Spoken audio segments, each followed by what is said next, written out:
Principes fondamentaux d'un moteur à courant continu.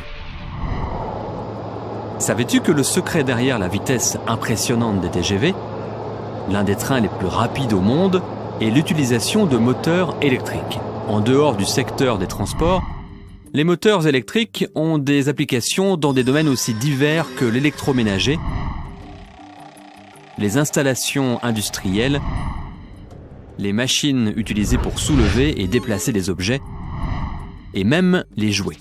Les moteurs alimentés par un courant continu sont surnommés moteurs d'essai. Construction. Un moteur à courant continu simple consiste en un cadre rectangulaire PQRS fait de fils de cuivre isolés. Ce cadre est placé entre deux aimants de telle sorte que le plan du cadre soit parallèle à la direction du champ magnétique. Les extrémités du cadre sont attachées aux deux moitiés X et Y de la bague ouverte d'un commutateur. Ces deux moitiés de bague sont isolées l'une de l'autre et sont montées sur un essieu autour duquel la rotation doit avoir lieu. À l'extérieur, deux balais conducteurs immobiles, B1 et B2, appuient sur X et Y respectivement. Ces balais sont connectés à une source de courant continu. Essayons maintenant de comprendre comment cet assemblage fonctionne. Fonctionnement. Supposons que le courant de la batterie entre par le balai B1, passe dans le cadre PQRS et reparte par le balai B2. Ici, les branches QR et SP ne subissent aucune force, car elles sont parallèles ou antiparallèles au champ magnétique. Mais les branches PQ et RS, qui sont perpendiculaires au champ magnétique, subissent chacune une force. La direction de cette force peut être déterminée en utilisant la règle de la main gauche de Fleming. Selon cette règle, si l'index pointe dans la direction du champ magnétique et le majeur dans la direction du courant dans le conducteur, alors le pouce pointe dans la direction de la force exercée sur le conducteur. En appliquant cette règle à la branche RS, nous constatons que la force agissant dessus la pousse vers le haut. Maintenant, considérons la branche PQ pour trouver la direction de la force qui agit dessus. Ici, nous remarquons que l'index pointe dans la direction du champ magnétique, mais que le majeur ne pointe pas dans la direction du courant. Donc, nous tournons la main gauche de façon à ce que le majeur pointe dans la direction du courant. Remarque que dans ce cas, le pouce pointe vers le bas. Cela implique que la force agissant sur la branche PQ la pousse vers le bas. Par conséquent, sous l'action de ces deux forces agissant sur les branches PQ et RS, avec des droites d'action différentes, le cadre commence à tourner dans le sens inverse des aiguilles d'une montre. Dès le début de la rotation, les branches QR et SP ne sont plus parallèles au champ magnétique et subissent donc des forces elles aussi. Mais comme les deux forces sont égales et opposées et possèdent la même droite d'action, elles s'annulent toujours.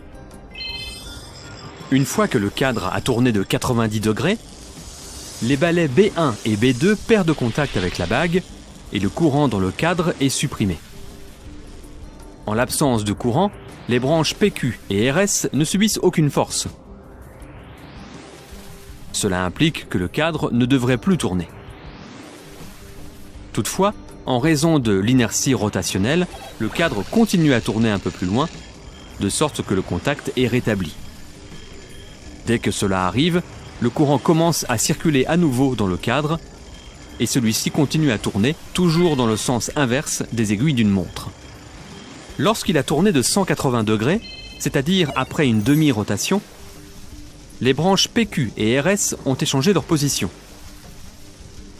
Maintenant, la bague Y est en contact avec le balai B1 et la bague X avec le balai B2. Par conséquent, la direction du courant qui circule dans la branche PQ est inversée. De même, dans la branche RS. L'inversion du courant entraîne également l'inversion des forces agissant sur les branches. Donc, la branche PQ du cadre, qui subissait auparavant une force vers le bas, subit maintenant une force vers le haut. De même, RS subit une force vers le bas. Par conséquent, le cadre continue à tourner dans le sens inverse des aiguilles d'une montre.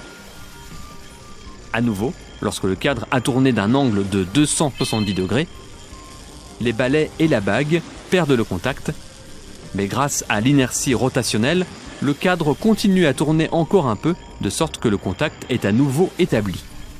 Dès que cela arrive, le courant commence à circuler dans les branches PQ et RS, et le cadre continue à tourner jusqu'à ce qu'il ait accompli une rotation complète de 360 degrés. Tout ce processus est répété un grand nombre de fois pour obtenir une rotation continue du cadre.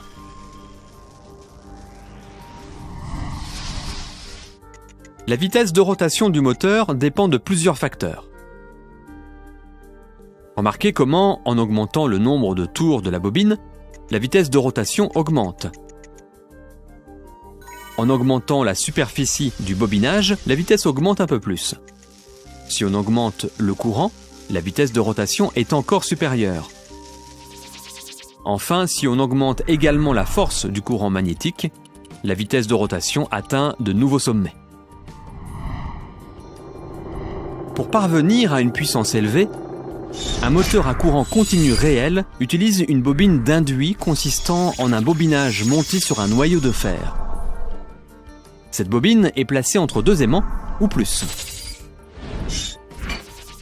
Lorsque le courant circule dans le bobinage, l'induit commence à tourner.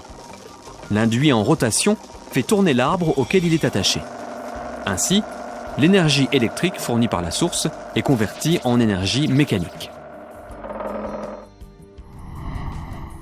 Résumé. Les moteurs alimentés par un courant continu sont appelés moteurs d'essai. Lorsque le courant passe dans le cadre, il y a une inversion du courant après chaque demi-rotation, ce qui entraîne une rotation continue du cadre dans la même direction. La vitesse de rotation du moteur dépend de plusieurs facteurs, comme le nombre de tours de la bobine, la superficie du bobinage,